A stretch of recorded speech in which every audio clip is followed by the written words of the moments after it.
I heard Rayclast was in trouble. The ancestors summoned me for just a moment. They gave me one mission. Save Rayclast.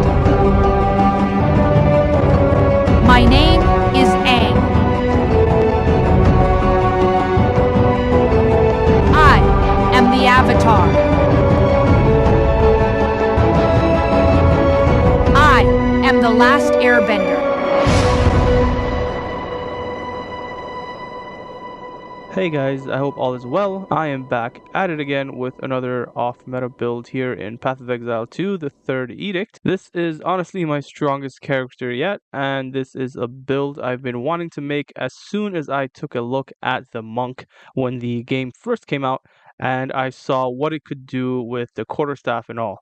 And it really made me want to make a build centered around Aang from Avatar: The Last Airbender, because I just thought it just looked very similar and it was so cool with the quarterstaff and it had like air abilities and all that. So yeah, the avatar primarily focuses on using air as his primary element of choice since he was a born airbender while utilizing melee combat with his quarterstaff. So because of that, my main skills of choice became Wind Blast and Whirling Assault. And honestly, Whirling Assault does plenty of damage on its own, but I decided to also run Glacial Cascade as a second option for a single target because it did end up doing some pretty hefty damage here and there, and it was super useful if I ever wanted to, keep my distance from a particularly dangerous or difficult to reach enemy. And our damage is primarily coming from crit, so I've invested a lot into crit chance and crit damage. And since Wind Blast and Whirling Assault do physical damage and my Glacial Cascade scales off physical damage, I've decided to just focus on physical damage primarily, which means I don't have any real investment into elemental damage or anything like that.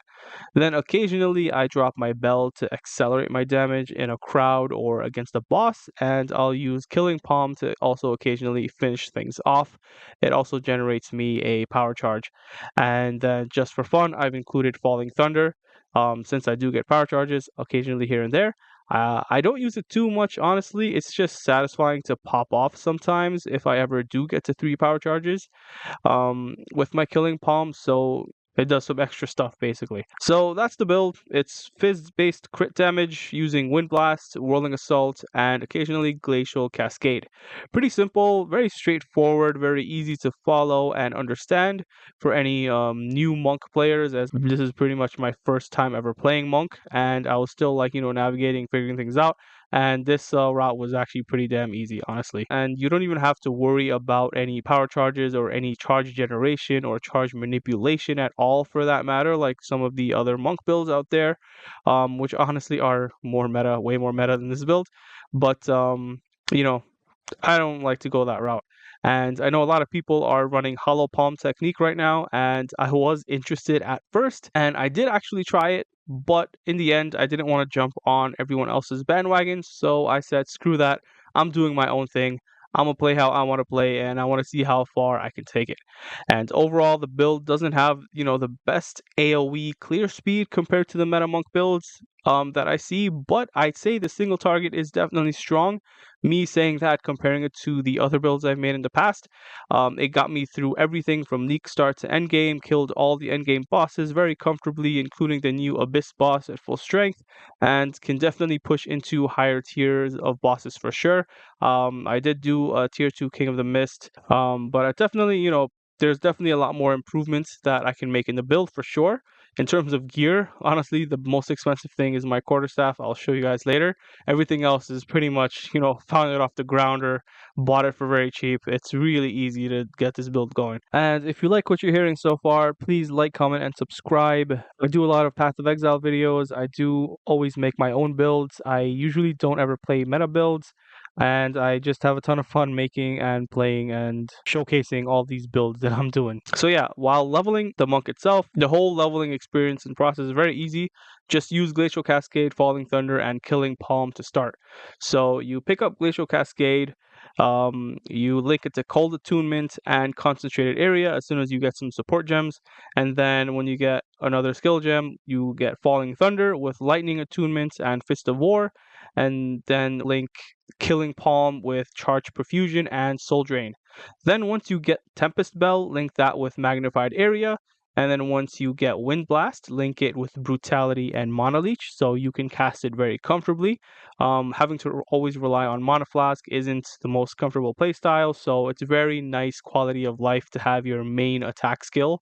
Not necessarily your single target, but the main attack skill you're using to clear mobs in general AoE stuff. You want that to have good quality of life, so you want to link that to some form of Mana Leech so you can sustain it like very nicely. And once you get Whirling Assault, link it with Brutality and Close Combat. And as soon as you level up and upgrade and are able to add more and more gem links, things will get increasingly better and smoother and faster and a lot stronger over time.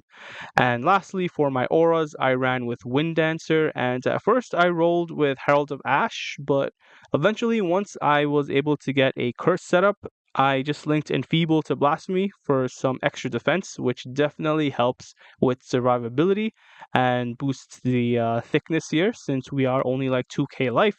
We are a little boy, dead for 100, well, trapped in ice for 100 years.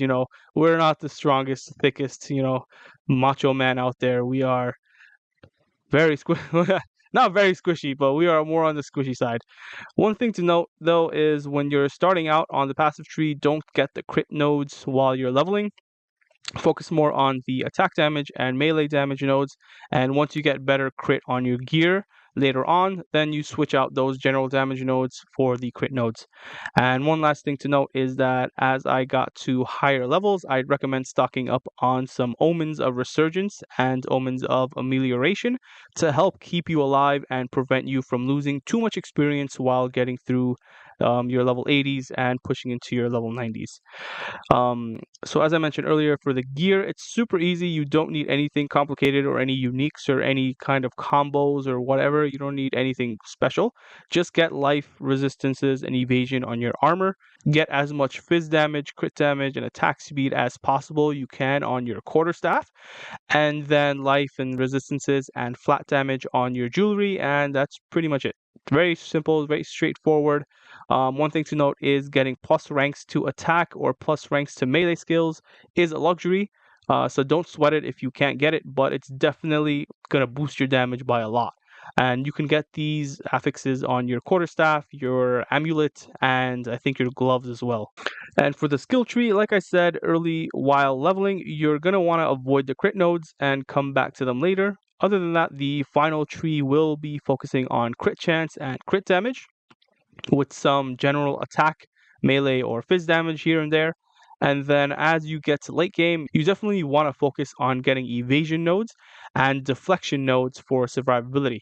Since we are only about 2k life, you're definitely going to want to invest into it.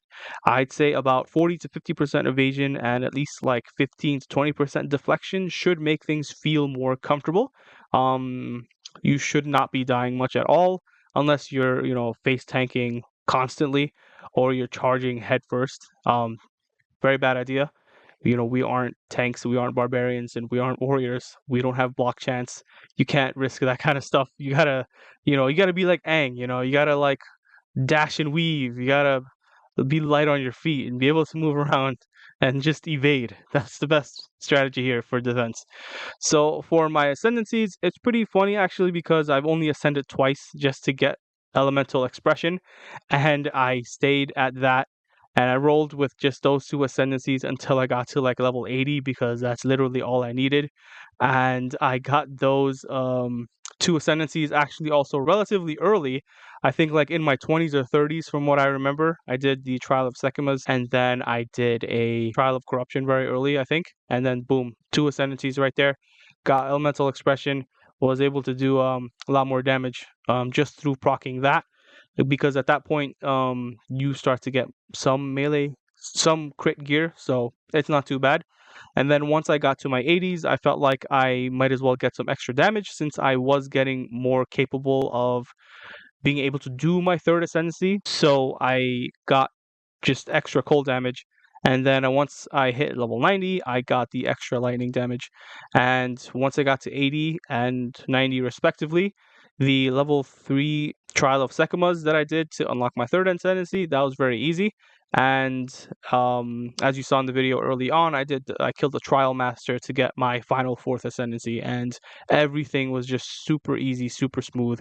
The Monk is an amazing class, does so much damage, and there's so much potential. Highly recommend anyone to try it. It's just a ton of fun. And one more thing to note about my Ascendancies is I decided not to get Unbound Avatar because I wasn't focusing on elemental damage at all. So I feel like that would have just been a waste because it does give more elemental damage, and I don't really do that much elemental damage. So forget it. Just leave it off. And one thing I will say though is for elemental expression, I wanted to proc the ice waves more often. So I'm sitting at 200 int, and it kind of worked out because I also have this node here called the Winter Owl, which gives me increased evasion based off my int. So that felt kind of nice. Otherwise, it would have just been a waste to invest so much into just getting int. I'm glad I was able to find something to help make it more reasonable to pump into int, other than just to proc extra ice waves, as opposed to the arc lightnings or the fire damage from elemental expression. So there you have it. I had so much fun making and playing this build, regardless of it being off meta. I don't really care. I do what I want. I make it work, and I have a great deal of fun doing it.